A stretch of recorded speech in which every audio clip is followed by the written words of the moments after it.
दोस्तों नमस्कार। 5 किलो अनाज आपको मुफ्त दिया जाएगा, आप खुश हो जाइए। आपको हेल्थ कार्ड दिया जाएगा, आप ताली बजा सकते हैं। आपको संपत्ति कार्ड भी दिया जाएगा स्वामित्व योजना के तहत।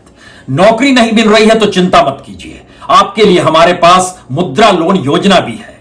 और इसके अलावा स्टार्टअप के लिए भी हम आपको 1 लाख से लेकर 1 करोड़ तक के बीच में कुछ भी राशि दे सकते हैं। अब किस बात से परेशान है? मौत हो जाएगी तो उसके बाद घर को कौन देखेगा? हमने इसके लिए बीमा योजना शुरू कर दी है। क्या आप इस बात से परेशान हैं कि आपकी फैक्ट्री घाटे में चल रही है? उसके लिए भी हमने एक योजना बनाई है। और अगर आप किसान हैं और फसल खराब हो रही है तो हमारे पास आपके लिए तो कई योजनाएं हैं। किसी भी क्षेत्र में आपको कोई परेशानी नहीं होगी। रसोई के भीतर हम सिलेंडर पहुंचा चुके हैं, घर तक आपके नल से पानी गिरने लगेगा।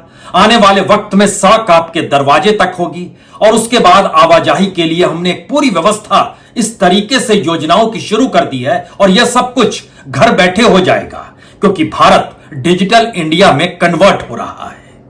बीते 7 बरस से इस देश में जो भी हुआ है, क्या वो तमाशा है? क्या इस देश के लोगों के साथ छल किया जा रहा है? क्या जो भी ऐलान होते हैं वो महज ऐलान होते हैं? और ऐलानों की फहरिस्त इतनी लंबी हो चली है कि हर 3 दिन के बाद एक ऐलान होते हैं। तकरीबन 750 ऐलान बीते 7 बरस में, यानी 2500 दिनों में हर तीसरे दिन एक ऐलान इस देश के सामने उभर कर आया है। और उन ऐलानों को अगर आप इस देश में लागू करना शुरू कीजिएगा तो जिन बच्चों का जन्म अभी नहीं हुआ है, सिर्फ आप उन्हें छोड़ दीजिए। बाकी कमोवेश इस देश में हर नागरिक के लिए सरकार के पास कुछ ना कुछ है। और इतना कुछ है कि उसके बाद आपकी जिंदगी में कोई कष्ट होना नहीं चाहिए। हमें लगता है कि आज हमारी टीम ने एक बहुत बड़ा काम किया है। उसने इन 7 वर्षों के उस कच्चे चिट्ठे को जमा किया। उस कच्चे चिट्ठे को लेकर हर योजना के साथ इस देश में कितने नागरिकों ने इस डिजिटल इंडिया का लाभ उठाते हुए सरकार को शिकायत भेजी। और शिकायत भी ऐसी वैसी नहीं, बल्कि उन्हीं योजनाओं से जुड़ी हुई, जिन योजनाओं को लेकर अलग अलग मंत्रालय काम करते हैं। इन मंत्रालयों के भीतर क्या कुछ हो रहा है, नौकरशाही क्या कुछ करती है। देश के चीफ जस्टिस परेशान है, दुखी है इस देश की नौकरशाही से और पुलिस को लेकर, लेकिन वह इस देश के प्रधानमंत्री से कतई परेशान नहीं है। और सुप्रीम कोर्ट भी टैक्स पेयर के पैसे से चलता है, और टैक्स पेयर के पैसे से पार्लियामेंट भी चलती है। टैक्स पेयर के पैसे से इस देश में प्रधानमंत्री का कार्यालय भी चलता है। जब मनमोहन सिंह प्रधानमंत्री कार्यालय में थे तो एडमिनिस्ट्रेटिव वर्क के ऊपर तकरीबन 30 से 33 करोड़ रुपए खर्च होते हैं। और आज की तारीख में यह बढ़ते बढ़ते तकरीबन 90 से 100 करोड़ तक पहुंच गए हैं। जिस वक्त मनमोहन सिंह प्रधानमंत्री हुआ करते थे, उस वक्त इस देश में सुप्रीम कोर्ट का जो बजट था वह तकरीबन 137 करोड़ रुपए तक ही पहुंचा था। लेकिन आज की तारीख में यह बढ़ते बढ़ते 334 करोड़ रुपए पार कर गया है। यह टैक्स पेयर का पैसा है, और टैक्स देने वालों की सुविधाओं की एक पूरी फहरिस्त सरकार के पास योजनाओं को लेकर है। वह गांव को भी विकसित कर रही है, वह शहरों को भी स्मार्ट बना रही है। लेकिन आज हमने जिस बात का जिक्र किया ना, जो काम पीएमओ को करना चाहिए, जो काम इस देश के मंत्रालयों को करना चाहिए, जो काम इस देश की नौकरशाही को करना चाहिए, इस देश में नागरिकों के सामने कोई सवाल हो तो उस सवाल का जवाब आप देंगे ना। अगर किसी भी योजना का ऐलान होता है तो उस योजना से जुड़ी शिकायतों को लेकर जनता जब आपको मेल करती है, जब आपके सामने उसी वेबसाइट पर जिस पे आपने ऐलान किया है वहां पर अपने दर्द को बतलाती है, तो आप उसका समाधान करेंगे ना। बीते 7 बरस के भीतर में जितनी योजनाओं का ऐलान हुआ, उन योजनाओं के तहत इस देश में बहुत कम लोग हैं जो कंप्यूटर तक पहुंच पाते हैं, बहुत कम लोग हैं जो उसके बाद उसमें कुछ भी लिख पाते हैं। लेकिन संयोग से सबको मिला दीजिएगा तो हमारी टीम ने जानकारी दी, 1,86,000 से ज्यादा लोगों ने अपनी शिकायतें दर्ज कराई है। और उन्होंने कहा 2014 की शिकायतों का जिक्र मत कीजिएगा, आप सिर्फ बीते 2-3 महीनों की शिकायतों को ही बतला दीजिएगा। उसी से सारी चीजें झलक जाएंगी कि इस देश में योजनाओं का ऐलान करने का काम प्रधानमंत्री करते हैं, लागू कराने का काम कोई नहीं करता है। हर एक ऐलान के बाद एक दूसरे लोकप्रिय ऐलान की खोज होती है। और सुप्रीम कोर्ट का जिक्र इसलिए महत्वपूर्ण हो चला है कि अगर जब प्रधानमंत्री चाहे मन की बात में ऐलान करें, चाहे पार्लियामेंट के भीतर करें, चाहे कैबिनेट की बैठक में करें, चाहे लाल किले के प्राचीर से ऐलान करें, इन ऐलानों को लागू ना करा पाने की स्थिति में इस देश के चीफ जस्टिस नाराज क्यों नहीं होते हैं? और खुद सुप्रीम कोर्ट जिसे व्याख्या करनी है इस देश के संविधान को लेकर, वह उस पर खामोशी क्यों बरतता है इस देश के भीतर में, जब उसे पता है कि इस देश में राज्य के हिस्से में संविधान के तहत एग्रीकल्चर आता है, लेकिन केंद्र एग्रीकल्चर का रिफॉर्म करता है। उसे पता है कि एग्रीकल्चर में जो बिजनेस और मंडी होती है वो राज्य के अधीन आती है, लेकिन केंद्र उसमें भी दखल देता है। उसे पता है कि इस देश के नागरिकों के हक और नागरिकों की जिंदगी को लेकर संविधान में कुछ दर्ज है, लेकिन वह प्रवासी मजदूरों से लेकर इस देश में एनआरसीबी का डाटा जब यह बतलाता है कि खुदकुशी करने वालों की तादाद इसलिए बढ़ रही है क्योंकि संकट आर्थिक है, और वह आर्थिक संकट की वजहों को लेकर जब इस देश के विशेषज्ञ बतलाते हैं कि हमारी अर्थव्यवस्था को पॉलिसीगत तरीके से डिस्ट्रॉय किया गया है, तो सुप्रीम कोर्ट क्यों व्याख्या एक आम नागरिक के हक में नहीं कर पाता है? हर कोई चल रहा है टैक्स पेयर के पैसे से, और टैक्स पेयर का पैसा ही मतलब यह होता है कि इस देश में जनता जो भी खरीदती है, जो भी कमाती है, उसका कुछ हिस्सा सरकार को इस देश को चलाने के लिए देती है। और सरकार ने उसकी एवज में इस देश में क्या क्या किया है, वो चाहे डिसइन्वेस्टमेंट हो, प्राइवेटाइजेशन हो, आज इसका जिक्र नहीं करेंगे हम। हमें लगता है कि आज उन योजनाओं के जिक्र करने की जरूरत है जिसे आप समझे कि उसका सच क्या है। आयुष्मान भारत 50 करोड़ लोगों को अपने दायरे में लेगा, लेकिन उसका सच मौजूदा वक्त में सिर्फ इतना है कि वह जितने लोगों तक पहुंच पाया है वह संख्या तकरीबन 1 करोड़ भी नहीं है। उत्तर प्रदेश की जो स्थिति है उसमें लगभग 7 लाख, बिहार की स्थिति है 2,90,000, और इसी तरह से गिनते चले जाइएगा तो पहुंचना 50 करोड़ तक है, और अभी हम 1 करोड़ का भी आंकड़ा नहीं छू पाए हैं। यह है हमारा आयुष्मान भारत, जिसके लिए हमने 50 करोड़ लोगों को सुविधाएं देने का जिक्र किया था। उज्ज्वला योजना 808 करोड़ लोगों तक यह पहुंचना था, लेकिन उसका डाटा जब निकल कर आता है तो पता चलता है जब से यह योजना लागू होती है उसके बाद से अगर इसको रेगुलराइज वे में इस देश के कितने लोग सिलेंडर लेते रहे तो वह संख्या सिर्फ 3 लाख होती है। इस देश में जो प्रधानमंत्री हाउसिंग स्कीम है उसमें जब टारगेट लिया गया 2022 तक 2,67,00,000 घर बन जाएंगे, दावा भी किया गया सरकार के जरिए कि हम 1,53,000 घर बना चुके हैं, 48 लाख घरों को सैंक्शन दिया जा चुका है, लेकिन कितनों को घर मिला है जब इसकी जानकारी सामने आती है तो पता चलता है सिर्फ 45 लाख। और 2022 आने वाला है, 2,67,00,000 घर, और यहां मतलब सिर्फ 45 लाख। सच की बुनियाद और सच की जमीन पर सरकार के ही आंकड़े ये खड़े हुए हैं, और ये डाटा वहीं से कलेक्ट किया गया है। अटल पेंशन योजना 3,13,00,000 लोगों को लाभ पहुंचाएगी, और 3,13,00,000 को लाभ पहुंचा चुकी है। इसको 45 करोड़ लोगों को लाभ पहुंचाना है, लेकिन इसमें 60 साल प्लस को जो होता है उसमें 1 से 5 हजार तक 18 से 40 बरस के जो लोग हैं उनको इसमें प्रीमियम देना होगा। लेकिन जब इसकी जानकारी निकाली गई कितने लोग प्रीमियम दे रहे हैं, सरकारी आंकड़ा कहता है 45 करोड़, लेकिन जो दूसरे प्राइवेट ऑर्गेनाइजेशंस ने जो जांच की उसमें पता चला कि यह सिर्फ स्थिति लगभग 1,10,00,000 की है। यह आंकड़े जुटाए गए हैं। प्रधानमंत्री जीवन ज्योति योजना 10.5 करोड़ लोगों को लाभ मिलना है, और उसमें तकरीबन 330 रुपए सालाना आपको देने हैं, और मरने के बाद 2 लाख रुपए मिलेंगे। लेकिन उससे जुड़ने वाले लोगों की संख्या जो है, जो 330 रुपए ईयरली भी दे पाए, उनकी संख्या निकल कर आई सिर्फ 25,000। हमें लगता है कि बात इससे नहीं बनेगी। बात तो इस बात से बनेगी कि इस देश के भीतर में जो अलग अलग लोगों का दर्द है, क्योंकि हम आपको योजनाओं की फहरिस्त में ले जाएं उससे पहले हमें जो योजनाएं अपने अपने तौर पर निकल कर आई, कितने लोगों ने शिकायतें दी, और उन शिकायतों के लिए बाबुओं की टीम है जिनको पेमेंट होता है, वेतन मिलता है, और वह पीएमओ के भीतर भी बैठे हैं और अलग अलग डिपार्टमेंट और मिनिस्ट्रीज में भी बैठे हुए हैं। सरकार की अलग अलग योजनाओं पर जाने से पहले एक चीज जहन में रखिएगा, जो घर निर्माण है, जो सरकार सबको घर देना चाहती है, 22,100 लोगों ने अलग अलग साइट पे घर की मांग की और उन्हें घर नहीं मिला है इसकी जानकारी दी, लेकिन उसमें से किसी को भी रिप्लाई नहीं दिया गया, जवाब नहीं दिया गया। और ये लगातार 2014-15 के बाद से 2020-21 तक की जानकारी हम आपको दे रहे हैं। जो आर्थिक मदद चाहते हैं इस देश में सरकार से, 46,944 इसके दायरे में मुद्रा योजना भी आती है, और जो भी स्टार्टअप की योजना हो, स्किल इंडिया के जरिए रोजगार की योजना, वो सारी योजनाओं को जब जोड़ते चले जाइएगा तो 46,944 लोगों ने कहा हमें मदद चाहिए, आपकी योजनाएं हमें नहीं मिल पाती है। स्किल इंडिया से जुड़े 54,000 लोगों ने कहा हमें कुछ नहीं मिल पाया है।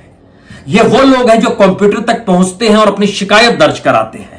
हेल्थ कार्ड को लेकर 12,690 लोगों ने कहा, बीमा योजना को लेकर 2,964 लोगों ने कहा।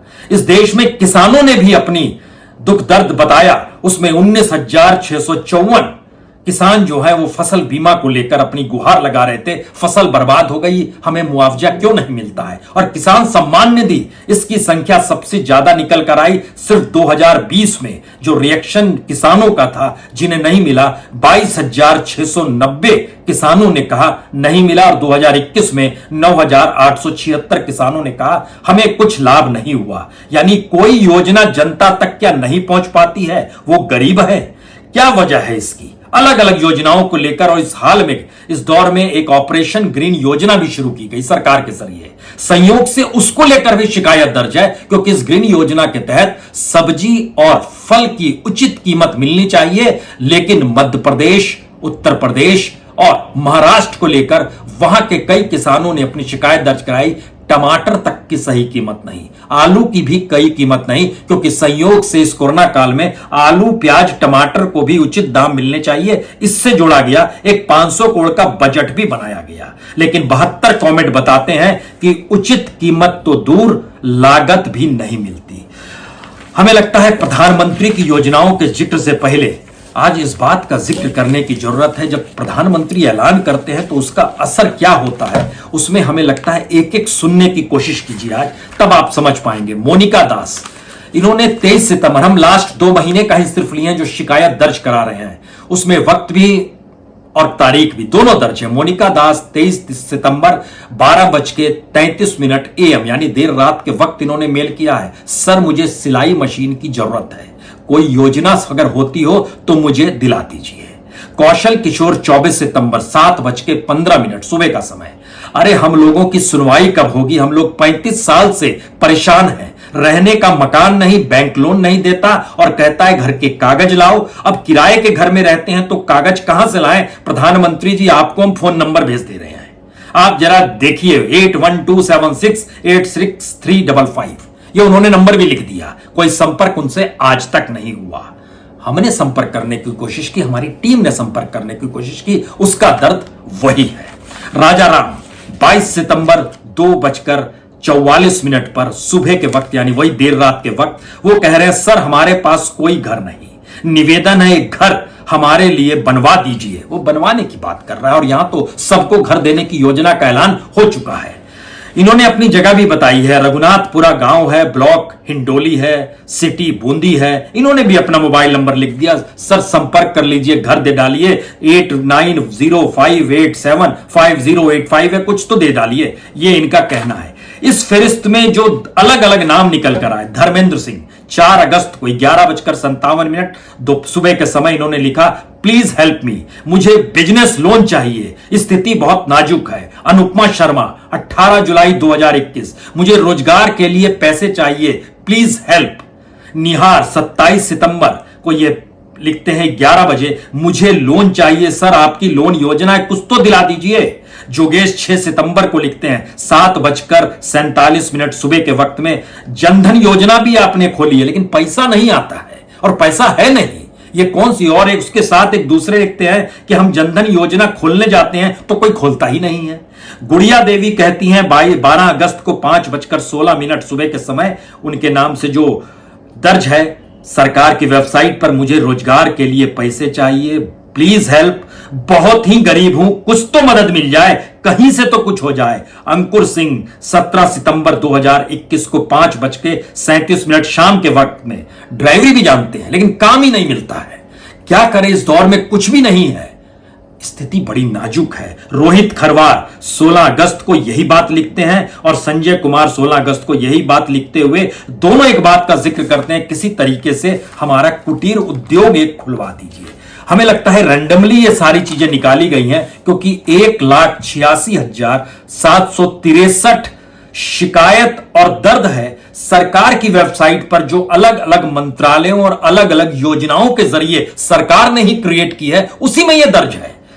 यानी पीएमओ के भीतर बैठा हुआ जो नौकरशाह है उसे कहीं जाने की जरूरत नहीं है। अलग अलग मंत्रालयों में बैठे हुए जो ब्यूरोक्रेट्स हैं उन्हें कहीं जाने की जरूरत नहीं है। और अगर सब काम करते हैं तो इनकी जरूरतों को पूरा कीजिए, क्योंकि आप ही ने योजनाओं की फेरिस्त लगातार ऐलान की है, एक के बाद एक। हर 3 दिन में एक ऐलान इस देश में सरकार की योजनाओं का हुआ है।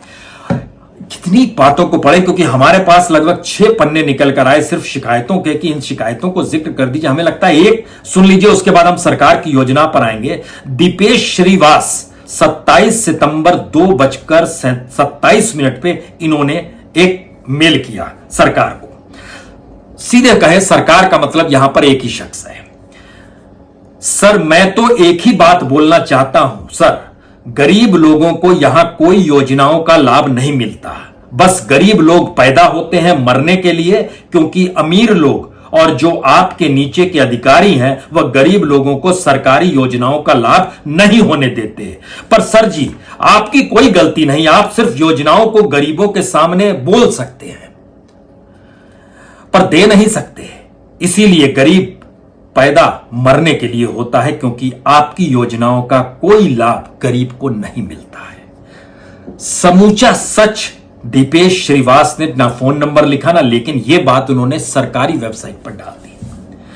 कौन इस दर्द को समझेगा, खास तौर से तब जब फेरिस्त हमारे सामने है ऐलान दर ऐलान की, और ऐलान भी कोई ऐसी वैसी नहीं।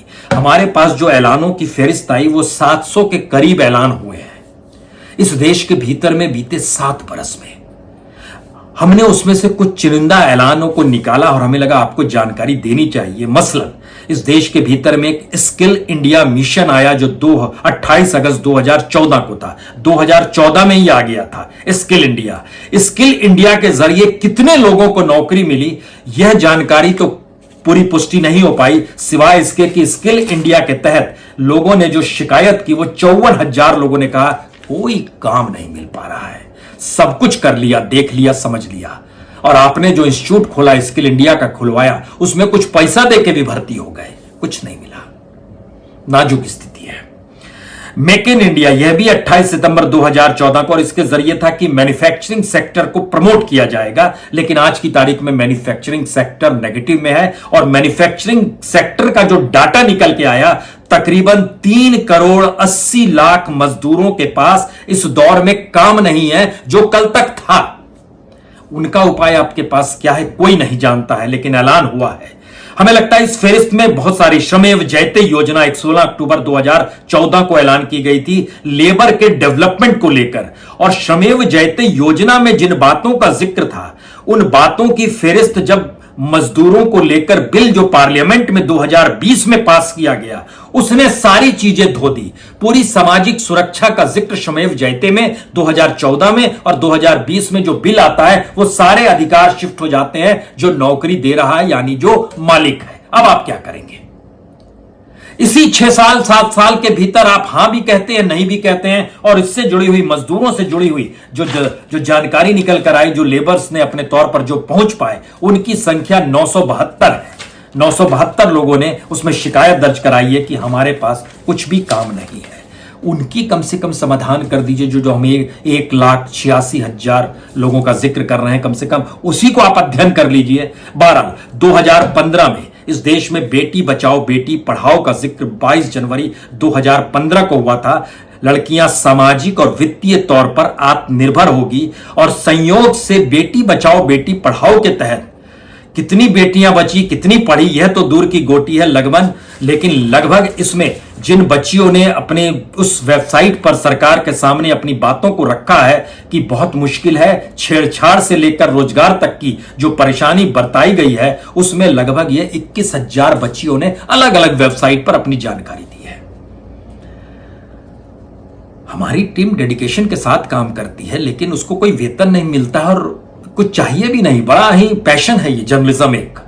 लेकिन जो ब्यूरोक्रेट है, जो बैठा हुआ है, जो मंत्री है, वो टैक्स पेयर के पैसे पर बैठा हुआ है, उसको तो वेतन मिलता है, सारी सुविधाएं मिलती है, घर में एसी चल रहा है, पेट भरा हुआ है, शानदार गाड़ी है, आगे पीछे लोग लगे हुए हैं, कोई पानी पिलाने के लिए। भाई आप कुछ तो देखिए इस देश के भीतर में, जो आपने सिर्फ ऐलान कर दिया और उसके बाद डब्बा बंद, अगले ऐलान की दिशा में बढ़ गए। 2015 के कुछ और ऐलान सुनिए। पीएम मुद्रा योजना 8 अप्रैल 2015 को 50,000 से 10 लाख रुपए देंगे, लेकिन जो जानकारी मिली, जितना भी जिसको लोन दिया गया उसका लगभग 92% जो था वो सिर्फ लोन दिया गया 23,000 रुपए। मिनिमम 50,000 रुपए है, लेकिन पता चला 23,000 रुपए जो शिशु लोन था उसमें भी आपको देना पड़ता है अधिकारियों को, तब आपको लोन मिलता है। 23,000 रुपए में कौन धंधा शुरू करेगा? लेकिन ऐलान था हम आपको ऐसी स्थिति में लाकर खड़ा कर देंगे, आप दूसरों को रोजगार देने लगे। तो यह मुद्रा योजना जेब खर्च भी पूरा नहीं कर पाई और एक ही बार मिलता है, यह भी दिमाग में रखिएगा। तो 23,000 रुपए जिसको मिले 2015 8 अप्रैल के बाद से, वो 2021 में फक्कड़ और मुफलिसी के साथ जिंदगी को 2 जून की रोटी के साथ उस 5 किलो अनाज का ऐलान जो हुआ है सरकार ने किया, हमें लगता है यह भी अब बता देना चाहिए। इस देश में जो 5 किलो मुफ्त अनाज जो गरीब कल्याण योजना के तहत कहा गया और राज्यों को कहा गया आपको मुफ्त में बांटना है, उसका जब डाटा निकल कर आया तो पता चला कि जितना अनाज सरकार ने निर्धारित किया कि एफसीआई के गोडाउन्स में इतना अनाज रखा हुआ है, उसमें से अगर जितना अनाज निकाला जाना था उसका लगभग 35% ही अनाज निकल पाया। यानी 80 करोड़ लोगों की जगह इस देश में जो अनाज मिल रहा था वह तकरीबन 20-22 करोड़ को भी नहीं मिल पाया। यह स्थिति सरकार की योजनाओं की है और इनके आगे बढ़िएगा तो इस दौर में जो खास तौर से पेंशन योजना का जिक्र था वो अलग अलग तरीके से, अटल पेंशन योजना 2015 में जिक्र होता है, उसी समय प्रधानमंत्री जीवन ज्योति योजना, प्रधानमंत्री सुरक्षा बीमा योजना, एक ही दिन 9 मई को ऐलान हुआ। लेकिन इन तीनों योजनाओं से जुड़ी हुई शिकायतों का पुलिंदा कहता है कि 11,318 जो है इनकी शिकायत है, इन योजनाओं को लेकर नहीं मिल पा रहा है। स्मार्ट सिटी भी बनाने की स्कीम 25 जून 2015 को की गई थी। 2015 से 2020 के बीच में उस समय ऐलान किया गया था इस 5 वर्ष में 100 शहर आपको स्मार्ट सिटी देश में बनकर खड़े हो जाएंगे। आपको अगर एक भी मिल जाए तो बताइएगा, क्योंकि स्मार्ट सिटी को लेकर जिन 100 शहरों के नाम सरकार ने निर्धारित किए, उन 100 शहरों से जुड़े हुए लगभग 6,223 जो शिकायतें हैं वो अपनी स्मार्ट सिटी की परेशानियों को बतला रही है। उसमें पानी भी है, जमाव भी है, घर भी है, उसमें न्यूनतम परिस्थितियों में जो जीने की चीजें होती हैं वह भी स्थिति वहां पर नहीं है, और उसमें सड़क भी है, उसमें गाड़ियां भी हैं, उसमें जाम भी है, उसमें नेटवर्क नहीं काम करना भी है, उसमें बिजली का नहीं आना भी है उन शहरों में। ऐसी स्थिति है। ये देश भर की परिस्थितियों के साथ हम जोड़कर बतला रहे हैं। और इसमें एक अमृत योजना भी शुरू की गई थी 25 जून 2015 को ही। इसमें यह कहा गया था कि अर्बन प्लानिंग है और तमाम बेसिक कम्युनिटीज जो 500 शहर निर्धारित किए जहां से 1 लाख से ज्यादा पॉपुलेशन है, वहां से जुड़ी हुई भी तकरीबन 716 शिकायतें हैं जो गवर्नमेंट के पास है। गवर्नमेंट को देखना चाहिए, तय करना चाहिए। आप ही ने टारगेट लिया, आप ही का टारगेट ईयर पूरा हुआ, आप ही की शिकायतें आप ही के पास आ रही है, आप क्यों नहीं देख रहे हैं? तो ये देश सिर्फ ऐलान से चलेगा, क्योंकि इस दौर में सरकार ने कमाल का काम किया। सरकार ने लोगों से कहा कि आप सोना मत खरीदिए। गोल्ड मोनेटाइजिंग स्कीम निकाली 5 नवंबर 2015 को। घर में सोना नहीं रखिए, उसको जमा कराइए, देश के डेवलपमेंट में आएगा। उसके बाद एक दूसरी योजना का ऐलान उसी के साथ हो गया। एक हम सॉवरेन गोल्ड बॉन्ड लेकर आ रहे हैं। सोना क्यों खरीदिएगा, बॉन्ड खरीद लीजिए। यानी लड़की बच्ची की शादी घर में, और सोना मत दीजिए, उसको बॉन्ड दे दीजिए। वो बॉन्ड जिस बैंक के जरिए होगा, कल वो बैंक दिवालिया हो जाएगा। इसकी जिम्मेदारी कोई लेगा, कौन लेगा कोई नहीं जानता है, क्योंकि सरकार ने खुद निर्धारित कर दिया है आपका कितना भी पैसा किसी भी बैंक में जमा हो, लेकिन बैंक अगर दिवालिया हो जाएगा तो हम एक गारंटी ले सकते हैं कि आपको किसी भी हालत में 5 लाख रुपए तक दे देंगे। उससे ज्यादा नहीं दे सकते हैं। पहले ये 1 लाख, तब 5 लाख दे देंगे। लेकिन यह कहने की हिम्मत, जब 1 लाख का नियम था तब इस देश के प्रधानमंत्री कहते थे कि हम किसी भी बैंक को दिवालिया होने नहीं देंगे, उसको एनपीए में डूबने नहीं देंगे, उसको बैड लोन का शिकार होने नहीं देंगे। लेकिन मौजूदा वक्त में कहा जाता है कि हम आपको 5 लाख दे देंगे। तो यह सॉवरेन भी आया, इनको लेकर भी शिकायतें हैं। एक दूसरा जो पावर डिस्ट्रीब्यूशन को लेकर था, संयोग से उसमें कुछ कर्मचारियों ने शिकायत की। यह उदय योजना भी आई 2015 में कि हम वित्तीय बदलाव कर रहे हैं, जो पब्लिक सेक्टर के पावर डिस्ट्रीब्यूशन से जुड़ी हुई कंपनियां हैं, और वित्तीय बदलाव में उन कंपनियों की स्थिति खस्ता होती चली गई। और बीते 5 बरस में एक कर्मचारी ने अपने उस पे लिखा है, जानकारी दी है सरकार को कि आपने जो वित्तीय बदलाव किया, इसका लाभ यह हुआ कि इस इलाके में बिजली महंगी हो गई, पावर डिस्ट्रीब्यूशन और कॉस्टली हो गया, लोगों को और मुश्किल होने लगी, और जो सरकारी कंपनी थी ये डूबने के कगार पे है। और हमें पता है आज नहीं कल आप इसके तमाम नेटवर्क और तमाम जो भी इसका इंफ्रास्ट्रक्चर है वो प्राइवेट कंपनी को दे देंगे। ये खुले तौर पर वहां का कर्मचारी लिख रहा है, हम कुछ नहीं कर सकते इसमें। एक एक साल बीत रहा है। 2016 में याद कीजिए स्टार्टअप इंडिया आता है, 2016 में सेतु भारतम योजना आती है, पुल के ऊपर नीचे दोनों तरफ बिल बनेंगे। 2016 में आने वाले 5 बरस में जानकारी मिली कि ये जो पुल बन रहे हैं, तो 2016 में 4 मार्च को इस योजना के ऐलान के साथ जितने पुल बनने थे उसका लगभग 9% ही काम हो पाया है। स्टैंड अप इंडिया 5 अप्रैल 2016, उसमें बहुत साफ कहा गया 10 लाख से 1 करोड़ तक दिया जाएगा जो इंटरप्रेन्योर महिलाएं हैं या SC ST से जुड़ी हुई है। और संयोग से इसको लेने के लिए भी जिन लोगों ने शिकायतें की उसमें लगभग सबका यही कहना था, आपने योजना का ऐलान कर दिया लेकिन मिलता नहीं है। ग्रामोदय से भारत तक की भी एक योजना थी कि गांव में विकास होगा तो देश का विकास होगा। क्या गांव का विकास, क्या देश का विकास, इसको लेकर लगभग 603 शिकायतें आई हुई हैं। वो कह रहे हैं कि जनाब ये योजना, हर योजना के वेबसाइट पर जाइए और हर योजना की वेबसाइट पर शिकायत का कॉलम खोजिए, जरूरत का कॉलम कीजिए, मजबूरी का कॉलम खोजिए, तब आप समझ पाएंगे। और नमामि गंगे योजना तो 2016 में जो आई थी गंगा सफाई को लेकर, इसमें हर शिकायत करने वालों ने कमोवेश बताया है कि आपने बड़ा जबरदस्त प्रचार किया, और लग रहा है ऐसा कि इस प्रचार के जरिए इस देश में वाकई सफाई हो गई।